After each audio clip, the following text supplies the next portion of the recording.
বনি ইসরাইলের যুগে এক যুবকের নাম হলো কিফিল। কিফিল তার এলাকায় প্রতিবেশী একজন মহিলার স্বামী মারা গেল।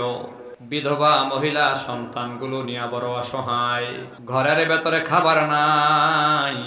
কিফিলের বাড়িতে যায় কই, ভাই কিফিল আমারে কিছু সাহায্য কর।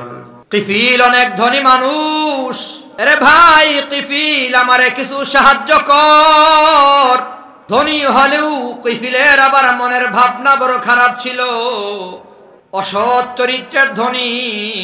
কিফিল মহিলাকে প্রস্তাব করে, মহিলারে দীর্ঘদিন যাবত তোরে নিয়ে আমার একটা স্বপ্ন আছে, তুই যদি আমার মনের চাহিদা মেটাও তাহলেই আমি তোরে সাহায্য করবো। কুপ্রস্তাব দিয়েছে। মহিলা কয় না, এমন অন্যায় কাজ করা সম্ভব না। মহিলা বাড়িতে চলে গেছেন, গিয়া দেখেন সন্তানগুলো মাটিতে গড়াগড়ি করে। মা সন্তান যখন ক্ষুধার তাড়নায় গড়াগড়ি করে, কোনো মা সহ্য করতে পারে না। সন্তানগুলোর অসহায়, একেবারে মারা যাবে ক্ষুধার তাড়নায়, মাটিতে গড়াগড়ি করে। মায়ের তো দিল ভাঙ্গা গেছে, মায়া লাইগা গেছে। আমি মা হিসেবে আমার সন্তানগুলাকে বাঁচাতে হবে। আবার পুনরায় কিফিলের বাড়িতে গেল, কিফিল আমারে কিছু সাহায্য কর, আমার সন্তানগুলাকে বাঁচাতে হবে। মহিলা বলে, কিফিল আমার সন্তানগুলাকে বাঁচাতে হবে, কিছু সাহায্য কর। সময় আমার কম, মুসলমান যুবক বন্ধুরা দিল কান দিয়া শোনা লাগবে, অন্তর দিয়াও শোনা লাগবে, কান দিয়াও শোনা লাগবে রে বান্দা, সময় কম। কিফিল আমারে কিছু সাহায্য কর। কিফিল বলে, আমার শর্ত কি মনে আছে? আমার আবদার কি মনে আছে? আমার মনের চাহিদা মেটাতে হবে। মহিলা কই, রাজি হয়ে গেলাম, তুই তোর চাহাত মিটাই আনে, তারপরেও আমার সন্তানগুলারে বাঁচা। কিতাবের ভেতরে আসে, মহিলা কাপড় খুলেছে, আর কিফিল মহিলার গায়ে হাত দেবে, নিজের চাহাত মিটাবে। মহিলার গায়ে হাত দেবে, এমন সময় দেখে মহিলাটা থরথর করে কাঁপতেছে। পশমের গোড়ায় গোড়ায় ঘামের পানি,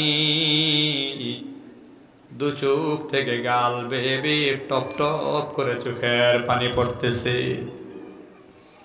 কিফিল বলে, মহিলা রে কি ব্যাপার? তোর শরীরে কম্পন, পশমের গোড়ায় গোড়ায় ঘামের পানি, চোখের গোটায় পানি দেখা যায়, কি ব্যাপার? গাল বেয়ে চোখের পানি ছেড়ে ছেড়ে কান্না করিস। মহিলা বলে, কিফিল আল্লাহর আযাবের ভয়, গুনাহ করার জন্য রাজি হয়ে গেলাম সন্তানগুলাকে বাঁচাবার জন্যে, কিন্তু আমার দিলের ভেতরে জাহান্নামের আগুনের ভয়, আল্লাহর আদালতের ভয়। আমি যে গুনাহ করবো জাহান্নামের আগুনে আমাকে জ্বালা লাগবে, জাহান্নামের আগুন সহ্য করবার ক্ষমতা নাই। জাহান্নামের আগুনের ভয়। আরে কত মানুষ গুনাহ করে না শুধুমাত্র জাহান্নামের আগুনের ভয়ে। জাহান্নামের আগুন সহ্য করবার ক্ষমতা দুনিয়ার কারো নাই। মুসলমান কেমনে বুঝায়? জাহান্নামের আগুনের ধোঁয়া হলো দুনিয়ার আগুন, দুনিয়ার আগুন হলো জাহান্নামের আগুনের ধোঁয়া। যখন দুনিয়ার আগুন এক আঙ্গুল লাগে তো আরেক আঙ্গুল খবর পায় না। দুনিয়ার আগুন এক হাতে লাগে তো আরেক হাত পুড়ে যায় না। দুনিয়ার আগুন এক পায়ে লাগে তো আরেক পাও পড়ে না। দুনিয়ার আগুন যেখানে লাগে সেখানটাই পড়ে। নবী কয়, জাহান্নামের আগুন 70 গুণ বেশি পাওয়ারফুল আগুন। ওই আগুন যদি কারো পশমে লাগে কলিজা পর্যন্ত ভোনা হয়ে যাবে। মহিলার দিলের ভেতরে জাহান্নামের আগুনের ভয়। মহিলা বলে, কিফিল জাহান্নামের আগুনের ভয়, আল্লাহর আদালতের ভয়। আমি যে গুনাহ করতে রাজি হয়ে গেছি, আল্লাহর জাহান্নামের আগুনে সহ্য করবার ক্ষমতা আমার নাই। আমি জাহান্নামের আগুনের ভয়ে কান্দি।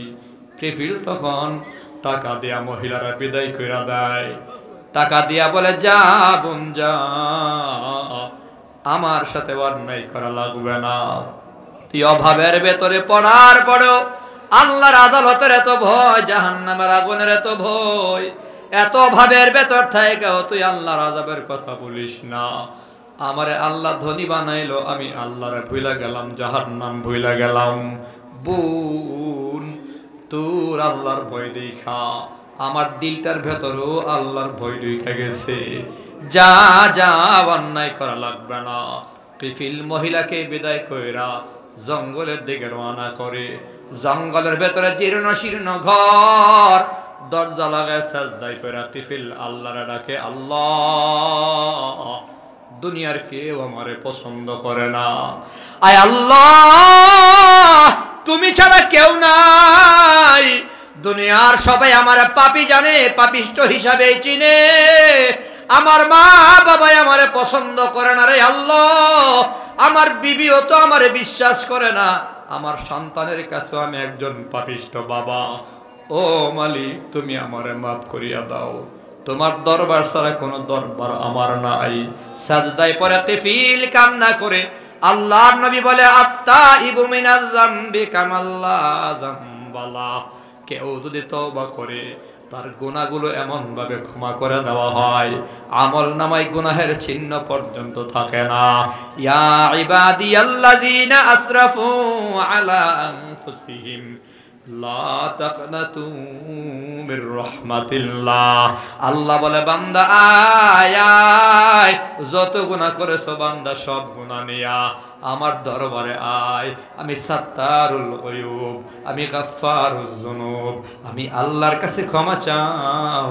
আমি আল্লাহ এমন ভাবে তোমারে ক্ষমা করব, তোমার আমল নামায় গুনাহের চিহ্ন পর্যন্ত থাকবে না। কিফিল সাজদায় পড়ে আল্লাহর দরবারে তওবা করে। কিফিল সাজদায় পড়ে কান্না করে বলে, মালিক তুমি আমারে মাফ করিয়া দাও। শয়তানের ধোঁকায় পড়ে পড়ে, নফসে আম্মারার ধোঁকায় পড়ে পড়ে গুনাহ করেছি। তোমার ওই বান্দির দিলের ভেতরে তোমার ভয় দেখা আমার দিলের ভেতরে তোমার আযাবের ভয় ঢুকে গেছে। আল্লাহ তোমার কাছে মাফ চাই, গুনাহ করো না, তওবা কবুল করো। কিতাবে আসে সাজদার ভেতরে পড়াই কিফিল দুনিয়া থেকে বিদায়। কিফিল যখন মারা গেছে, এলাকার লোকেরা খবর পায়া দৌড়ায়া কিফিলের ঘরের দরজার সামনে দাঁড়ায়। আরে বদমাশ, কিফিল বলে মারা গেছে, কেমন মরণ হয়েছে তার একটু দেখা লাগে। কিফিলের মরণ দেখার জন্য দলে দলে মানুষ আইসা দাঁড়ায়া যায়। দাঁড়ায়া দেখে কিফিলের ঘরের দরজার চৌকাটে আরবিতে লেখা উঠে গেছে, কাদ গাফারাল্লাহু লাহুল কিফিল। আল্লাহ কিফিলের সব গুনাহ মাফ করে দিছে।